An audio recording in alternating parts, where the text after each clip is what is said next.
Look inside yourself, Rosemary. It's time for a change in this country, my friends. A real change. Now I have a question. Who's ready? How many kids did you molest with Jeffrey Epstein? More than just elbows. Wow. I am European, actually. Oh, you are? Oh. Irish citizen. Yeah. Gang, what's up? Aaron here, Canadian Looney. Like, share, subscribe, get notified. Get your Canadian federal politics here. Everyone has an opinion about Canadian federal politics. How do you feel about Chris Donchma crossing the floor? Just when you didn't think things could get worse for the Conservative Party, this awful budget that they're going to have to oppose alone, it would seem. We have it coming up here what the other opposition leaders are saying about the budget. But first, we're going to look at sellout Chris Donchma, who crosses the floor because he wants the robes. He wants that big speaker role. Oh, it's ridiculous. We only had one Conservative MP left here in Nova Scotia. Now we got a big goose egg. It's a big disappointment. Chris Donchma, I thought you were an okay guy. I question that now. Let's take a look and a listen to what happened. And Mark Carney is so arrogantly pompous about this traitor to the Conservative Party. Like, we'll have a visit with Michelle Ferreri. She's a former MP from the House of Commons. She'll give her 2 cents on the budget and Chris Donchma. Let's get into this. Let's take a look. Aaron right here, Canadian Looney. Like, share, subscribe. Let's get into this. Let's take a peek. Chris Donchma, did you sell out for the wrong reasons? Let's take a look. Hey, that's something everyone can enjoy. Longtime Nova Scotia MP Chris Donchma has resigned from the Conservative Caucus to join the Liberals. 2 Conservative Caucus sources confirmed his resignation, one describing it as stemming from a personal grievance. The move follows comments he made to Politico yesterday, saying he was considering crossing the floor to the Liberals and would make a decision after reviewing the federal budget. With the expected floor crossing, the Liberals will soon hold 170 seats, just 2 short of a majority. I want to thank my colleagues from the National Capital Region for joining me, and I would especially like to thank Chris Donchma, the member for Parliament for Acadie, Annapolis. I'm honored to welcome him as the newest member of our government caucus. Chris's decision to join the government caucus at this crucial moment for our country is exceptionally valuable and important. Let's start with the story of how I got here. I would think over the last number of months, I wasn't feeling that I was aligned with the ideals of what the leader of the opposition had been talking about. So I've been sort of re-looking at what my career is bringing and what I can do for my constituency. So over the last little bit, talking to many of my friends in the Liberal Party, as Deputy Speaker, I got to know a lot of those members personally, ask questions, see what's going on, and understanding the point that we are in Canadian history, where it's time to actually try to lead a country, to try to make it better, and not try to knock it down, not to continue to be negative. In my case, as a Nova Scotian, we're always trying to find ways to work together to solve the issues that are important to our communities. And I didn't see it by sitting in the opposition. I saw it by being a part of the government caucus. Question, Christian? Sorry, and just in terms of how many other Conservatives feel the same way that you do that are currently sitting in caucus? Yeah, I would suggest that there probably are those that are in the same boat, but I will let them tell their stories if that time comes. I know you just spoke of Mr. Poilievre and the direction he was going, but I'm just wondering whether the Conservative leadership style perhaps pushed you out of caucus. Well, I think that's probably a part of it. I didn't find I was represented there. That my ideals of an Easterner, of a red Tory, I mean, quite honestly, of trying to find ways to find solutions and help your community rather than trying to oppose everything that's happening. And I think that's the opportunity that's being offered by Prime Minister Carney and the government caucus is to help find solutions at this critical time for Canada. Did you think that there was a real risk the budget could fall with this government, and do you think that risk still exists? I think the risk always exists. You still have to have your account correct. You need to make sure people show up for the vote and those kinds of things. I think it's important that we make that more sure. I mean, this is a budget for a generation. This has got some good stuff in it for communities like mine, and I want to see it pass. Was there anything tangible, offered towards you by the Liberals, a promise of perhaps a position in cabinet down the line, anything along those lines to get you to cross the aisle? No, really, it had to do with my riding itself. Acadianapolis is a big rural riding with lots of fishery and lots of agriculture and a military base. I want to make sure that I'm doing the right thing for them to make sure that they have the housing and the infrastructures that they need, and I felt this budget was one that was going to provide that. Some of your former colleagues have already been reacting to this news. They've called you a coward, disingenuous, and disloyal. What's your message to your former colleagues? Well, I think they should look at themselves and see if they're offering the right thing to Canadians of trying to build for the world. I mean, we have a great opportunity here in Canada, and rather than knocking people down, we should try to find ways to work together, and that's what I've always tried to do in my career. Okay, November 4th, 2025. What a day in politics. They say sometimes a day in politics is equivalent to a month in real life. Let's break it down. It was budget day, so we'll get into that. But first, a little political drama. Former Conservative MP Chris D'Entremont has left the Conservative Party. He threw a hissy fit, said he wanted to be Deputy Speaker, didn't get what he wanted, so he crossed the floor to the Liberals. Yeah, so that's a real smart move, Chris. You know what can't be bought or replaced? Integrity. Yeah, that's right, Chris. If you were unhappy or you somewhere got the memo that being an MP is about what you want and it's about you, wrong-o. It's about representing a riding. And the people in your riding elected a Conservative MP. And you are a sellout, my friend. So good riddance, because I'm sure the Liberals will super trust you. I think the right term is rat. Dirty rat. Anyway, moving on. Mr. Carney and his amazing fiscal outlook. Remember this guy, that banker? He's going to fix all our economic problems. Yeah, he was the same guy that was giving Justin Trudeau financial advice for the last 10 years. How's your groceries? How's your housing? How are your taxes? Does life feel more affordable? Ooh. What's that number there? What's that deficit number? 78 billion. Wow-wee! You sure blew that promised 43 billion. No, then it was 60 billion. Wow.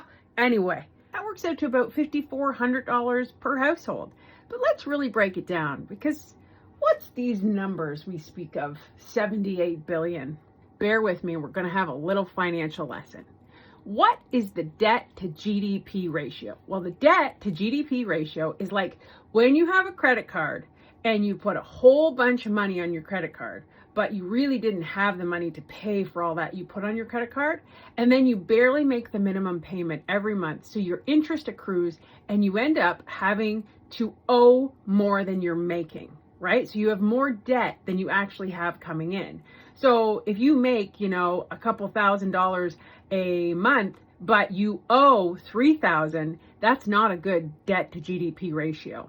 And that's what Mark Carney gave you. In 2015, when Justin Trudeau took power and the Liberals took power, it was sitting at around 31%.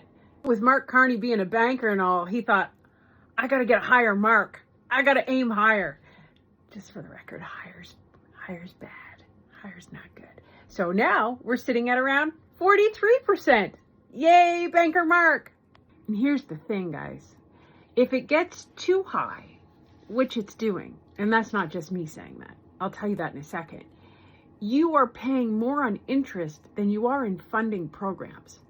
So these people who say they're empathetic and care about helping the most vulnerable, they're the ones that are getting the shaft more than anyone else. Because guess what we're paying more on?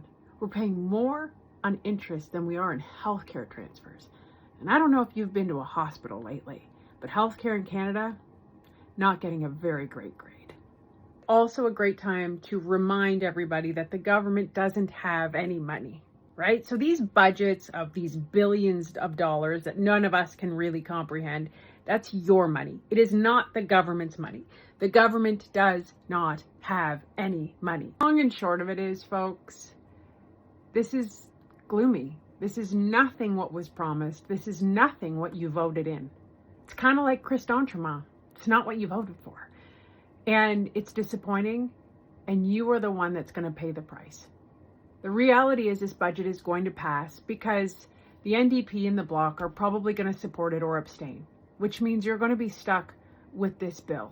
And we are going to have to figure this out together because even though food bank usage is the highest it's ever been in history, it's going to get worse, guys. Unemployment numbers are going to go up. The parliamentary budget officer wasn't kidding.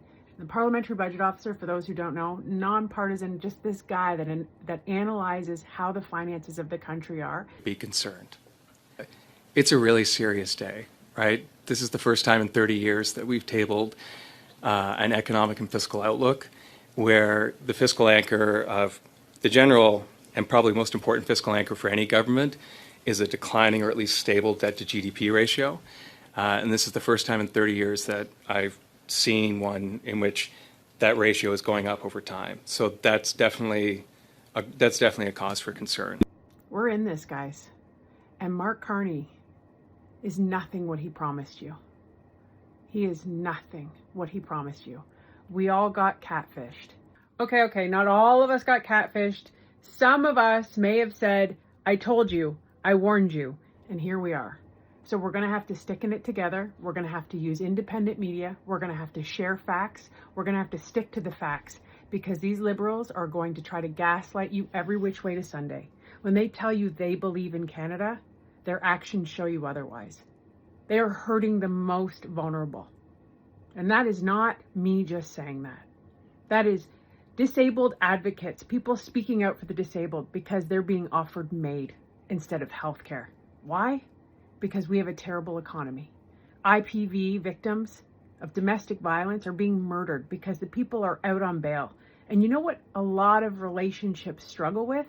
Finances. You see, guys, when the economy is shit, everything is shit. Because all you need to do is look at the results. Because the words that are coming out of their mouth does not match what's happening here in Canada. There's no way that we can, as Greens, vote yes on this budget. But I want to emphasize there are several days in which this budget can be negotiated and amended before it goes to a vote. And that's something that doesn't get discussed much. I am surprised that Mr. Carney has not reached out, or that more of his ministers haven't reached out to say, what would it take to get Greens to vote for this budget? In the same way I hear from friends in the New Democratic Party, they haven't felt that there's been an effort to get us on side early on.